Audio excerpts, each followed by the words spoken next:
me oleme nüüd väga sotsialistlikuks riigiks, et me peaksime tagasi tulema ikka selle juurde, et me ei saa pärandada oma lastele ja lastelastele võlgades riik.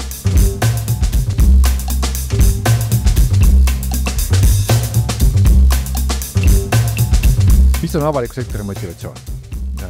Me võime rääkida paatuslikult, et teha maailma paremaks ja kõik muud jutud on ja avaliku, ütleme, riigiteenistuja olla on privileeg ja kõik muud säravad sõnad on ju, et kõik on õige.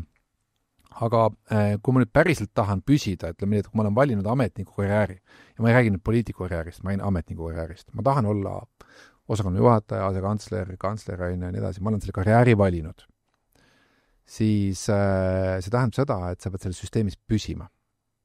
Nii. Kui sa saad mingi jamaga hakkama, ma teen mingi reformi valesti, siis poliitik ei saa ju süüdi jääda, sellepärast temal on oma hääli vaja. Nii järelikult on vaja leida keegi ohver ja siis tuuaks ohvriks ikkagi see, kes nii-öelda selle kõige paremini nagu sobib, on ju, et ma ei tea, vastutav osakonna juhataja on tavaliselt kõige lihtsam, et tema saab kohe kinga, on ju, või siis asekantsler saab kinga, on ju, mingi vale poliitika tegemise eest, on ju, et mitte see poliitik, kes küll nagu selle algse idee nagu andis, on ju, et ei ikkagi on süüdi kuskil muul, ma ei tea, tegime raudtee erastamise või raudtee tagasiostmise, on ju, kinni läksid ametnikud.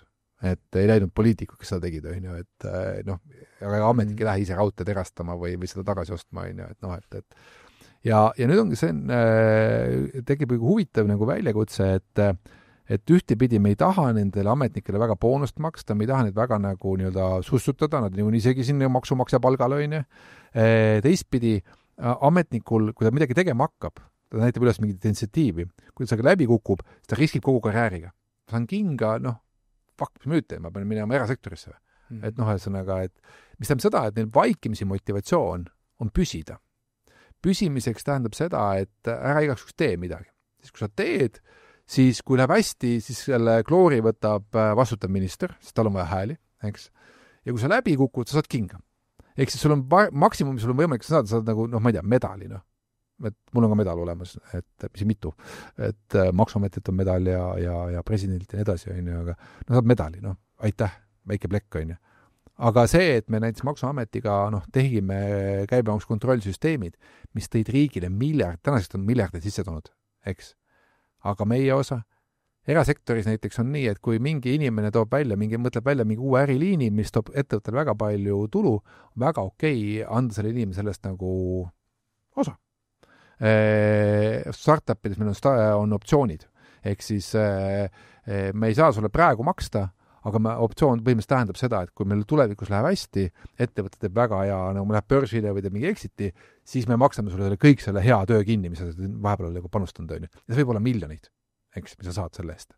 Sõltub, kui hästi nagu edendas. Aga avalikus sektoris meil sellist süsteemi ei ole. Ja siis ongi see, et see on nagu üks mul väike kõrvalprojekt praegu, on ju, et ma proovin seda muuta või seda mõjutada. Ehk siis minu arvates me võiksime keeruliste reformide ära tegemise eest maksta häid boonuseid. Ma toon sulle mõne näite. Meil on laste seas praegu rasvumise probleem. Meil on väga tõsine rasvumise probleem. Kui keegi selle ära lahendaks, sest terve ühiskond võidaks, me kõik nagu tuleviku tervishoiu kulutus, me kõik võidaksime sellest tohutult, on ju. Aga ütleme niimoodi, et ei tahaks niisama nagu raha anda, tahaks maksta siis, kui see probleem on nagu ära lahendatud. Ja siin võib-olla ongi, ma arvan, see võtmekoht, mida me proovime praegu siis nagu siin suruda või tõstata, et hakkame tegema niimoodi, et kui mingi ministeerium või mingi osakond, ja me oleme ette ära kokku leppinud, et te lahendate see probleemi ära, kui te olete ära lahendanud ja me mõõdame seda, siis me maksame teile suure boonuse. Täna siin taates rääkisime näiteks sellest samast maksude automaatsest deklareerimisest. Maksuamet, lahendate ära. Kui 50% kõikidest teie suunalistest transaktsioonidest on masin, saate miljoni. Kui 70% saate veel 1 miljoni. Ise teate, kuidas te jagate seda oma inimeste vahel, on ju, et see on teie süsteem, on ju. Aga need, me annan teile sellised potid juurde. Ja vaat see on nüüd nagu seda natuke katsetatud Ameerikas, edukalt kusjuures, et me mõtleme, et me prooviksime seda sama asja. Mis see meie on? Peale mõttes praegu me oleme need sama krokodillikomisjoni poolt nagu öelnud, et kuulge, et tehke. Et Äripäev on seda ideed toetanud kõvasti, eks. Ja see on ettevõtjate nõukoda. Jah, põhimõtteliselt nagu ütleme nii, et ettevõtjad ütlevad, et proovige, et me oleme erasektoris seda proovinud, see töötab, motivatsioonid, kui sa ütled inimestele, et näete, et juhul, kui me johonime siit mäest üles, siis ootab meid selline porgand. see töötab, eraettevõttes töötab väga hästi, kõigil top 500 ettevõtetel on need boonused peal, on ju, et miks mitte nagu proovida midagi samalaadset avalikus sektoris. See ei saa olla nagu tagantjärgi. See peab olema ette kokku lepitud, see peab olema ühiskonnas läbi arvutatud. No haala, et ma ei tea, igat asja, mis muidu olekski ministeeriumi tööd, me ei saa öelda, et no kuule, et nüüd sellest saate miljoni kohe, see ongi teie tööd, te peate tööd tegema ka millega. Et riske tuleb võtta. Jah, aga et see riskide võtmine oleks premeeritud. Ja. Et kui ta läbi kukub, kaotab karjääri, okei, kaotasin karjääri, on ju, aga kui mul on edukas, siis mul on pärislik võimalik, ma ei tea, maja ehitada endale, on ju. Miks mitte? Oota, aga see karjääri kaotamine on ikka sees seal teises poolis. No see jääb ju alles. Risk on päris suuremaks. Ei, no selles mõttes see risk jääb ju alles, et kui sa võtad midagi, no täna ongi see, et ma ei võta üldse mitte midagi ette, on ju. Noh, miks meil Eiresensus õnnestus oligi see, et me tegime seda inimestega, kellel ei olnud nagu midagi kaotada. Et noh, okei, sain kinge, no ma lähen ära, issand jumal, ma olen tagasi erasektorisse, ega ma ära sure sellest, on ju, et noh, et ja need tegid inimesed, kellel oli see nagu võime ja see pagas. Eks, et oleks ma jäänud lootma, kui seda projekti on püütud tappa küll korduvalt ikkagi nende samad inimeste poolt, kes pigem vaatavad oma poti osas, ütlevad, et kuulge, et selleks, et mina oma koha peal püsiksin, et parem on, kui seda projekti ei oleks. Räägime seda doktoritööst ka, et kuidas see üldse võimalik on, et sa oled jõudnud vahepeal doktoritööd kirjutada? Millal sa kirjutad seda? Tead, seal on üks... AI kirjutab sul seda või? Ei. Seal on üks naljakas situatsioon on sellega praegu, et ma tegelesin sellega aktiivselt 10 aastat tagasi. 10 aastat tagasi? Ja ma kirjutasin need artiklid ära Tallinna Tehnikaülikoolis sa saad doktorikraadi, no see on erinev viisi, kuidas sa saad. Üks variant on see, et sa kirjutad portsu artikleid, mis avaldatakse hästi kõrge reitinguga väljaannetes. Ja kui sul on piisav hulk koos, siis sa pead kirjutama kogu oma punktid kokku ja siis sa pead kirjutama niisuguse väikse referaadi selle kohta, mis sa siin kokkuvõttes nagu siis tegid, on ju. Mul on nagu punktid kogutud. No, mul on kõik need artiklid avaldatud, isegi rohkem. Need on hästi palju tsiteeritud artiklid, et mul on need H ja I indeksid on väga kõrged, mida teadusmaailm nagu hindab, eks. Aga mul on see referaat tegemata. No, see on nüüd AI teema, see kõlab täpselt niimoodi. Oota, aga mis teemal sa üldse kirjutasid neid artikleid siis 10 aastat tagasi? Minu doktoritöö tegeleb siis selle teemaga, et kuidas tagada digitaalne järjepidevus.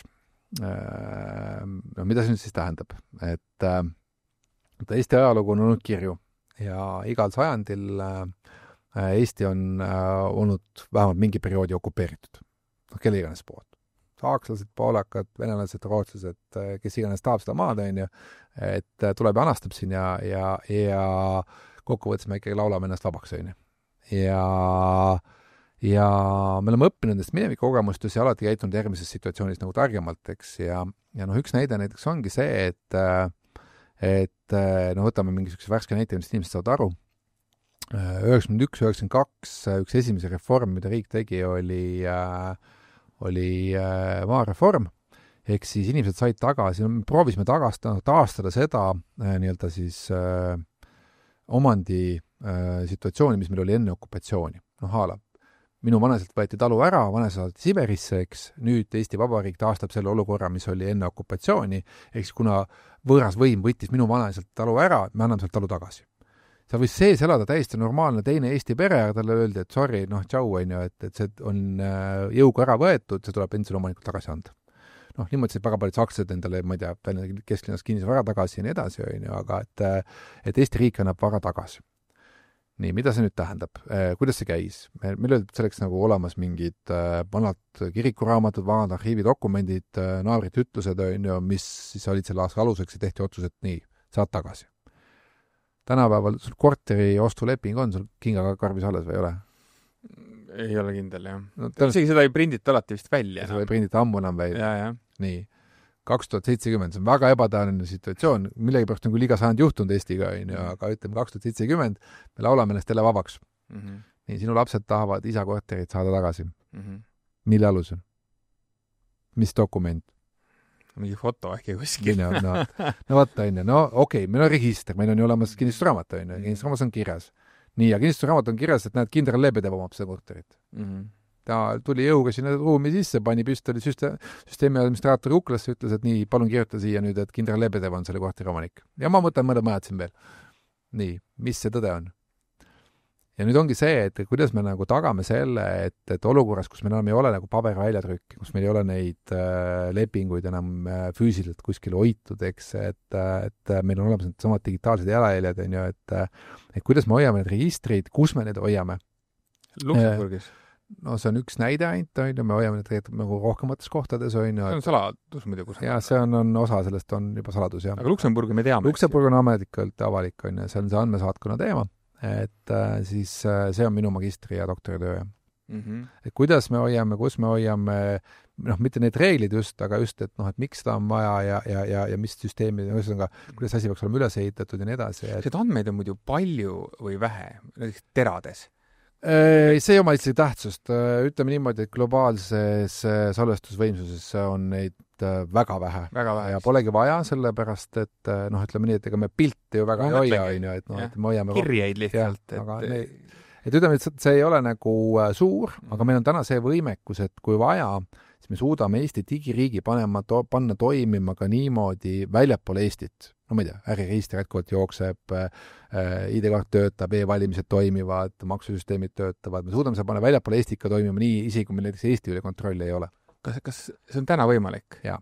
Aga see võtab aega, see ei ole päris niimoodi, et ma võtan lihtsalt nuppu, et see on nagu ikkagi spetsialistid peavad tegema siin mõned head nädalad tööd, eks on ju, et see kõik toimima saada, aga see on võimalik.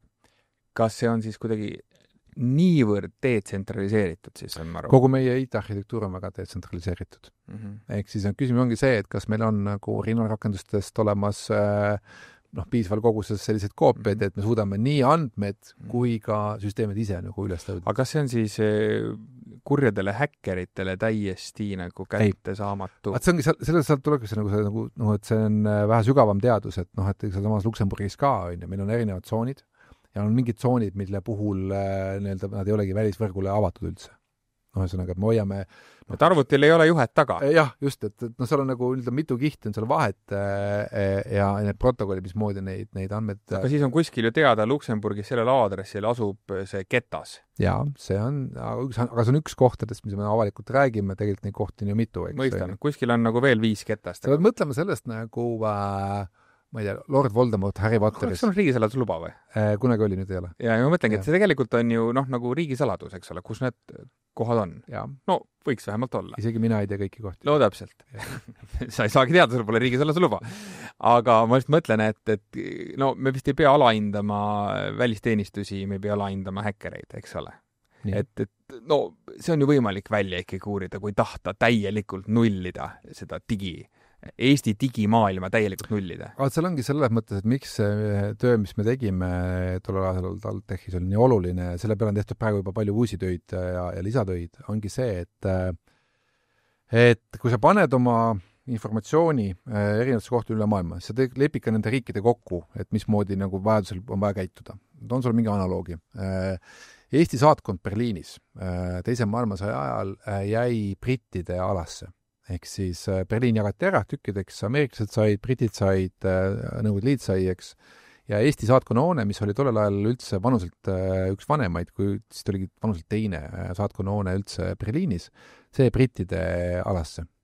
Ja Nõukogude Liit ütles, et aga kuulge, Eesti on nüüd meie oma, andke siia.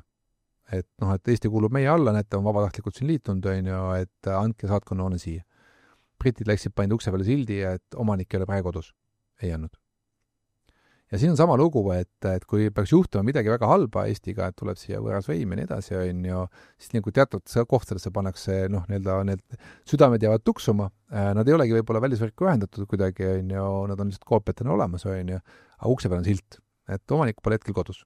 Ja on olemas mingi protokoll, mingi reeglistik, kuidas need andmed saab pärast siis kätte, nagu et kasutada seda näiteks tulevikus selleks, et taastada või anda tagasi sinu lastele, sinu korte või näiteks. Et see päris nii ikkagi ei ole, et Eesti jääb virtuaalselt toimima? See on järgmine level. Meil praegu sa proovisid seda, esimest küsimust oli see, et kuidas on nagu tagatud see andmete pool, sealt täiesti omaette level ja see on täiesti omaette maailm. Ja ma veel kord ütlen, et see on juba minu doktoritööst nagu järgmine nagu aasta edasi, on see, et kas meil on võimalik tekitada olukord, kus meil on okupeeritud Eesti ja meil on olemas virtuaalne vaba Eesti. Ehk siis see läheb natukene üldse nagu, rohkem sisse nagu lugema ennast ja süvenema sellesse teemasse, aga ütleme niimoodi, et meil oli ju Uluotse välis-Eesti ja toimiv valitsus oli meil ka 45. aastal olemas, on ju, pärast Eesti okupeerimist, on ju, et seda küll ei tunnustatud, on ju, ta ei saanud piisavat püsivust ja nii edasi, on ju, aga tänapäeval oli ka selge sellepärast, et ta ju ei esindanud, ta ei olnud vabalt valitud ja ei esindanud kõikide eestlaste arvamust ja nii edasi, on ju, väga raske oli sellise asjaga suhestuda, on ju. Aga täna Eesti on küll tegemas seda muutust, et ja ma väga ütlen, et me ei valmistu mingiks okupatsiooniks või vallandmiseks, on ju, aga mida me täna nagu teeme, on see, et me saame esitada küsimused, mis on riik, mis on valimised, meil on meie valimise suured kasutajad, eks, on ju, ja ma veel kord tahan rõhutada, korrektsed kasutajad, on ju, mitte nii nagu Venemaal käib see, on ju, või Ameerika Ühendriikides, kus on nagu valimispostid on digitaalselt nurgas, on ju. Et me oleme täna võimelised nagu ka virtuaalselt toimima riigina. Ja e-residents on üks hea näide sellest, on ju, e-residendid kasutavad meie ruumi, vahet pole, kus kohas see server jookseb, on ju. Nad on selle majanduse osad, nad maksavad siia makse, nad toimetavad selles õigusruumis ise siin mitte elades. Ja siin ongi sama analoog, et kui peaks midagi väga halvasti minema, siis ongi küsimus, see ei ole lahendatud lõpuni see probleem, aga mõnes mõttes on challenge, kas me rahvusena suudaksime jätkata, isegi kui ütleme, siin valitseb kindral Lebedev, on ju. Et hea näide, juudid, kes olid rahvusena, püsisid aastatuhandeid ilma, et oleks olemas Iisraeli riik. Iisraeli riik on suhteliselt uus asi, 1948, on ju.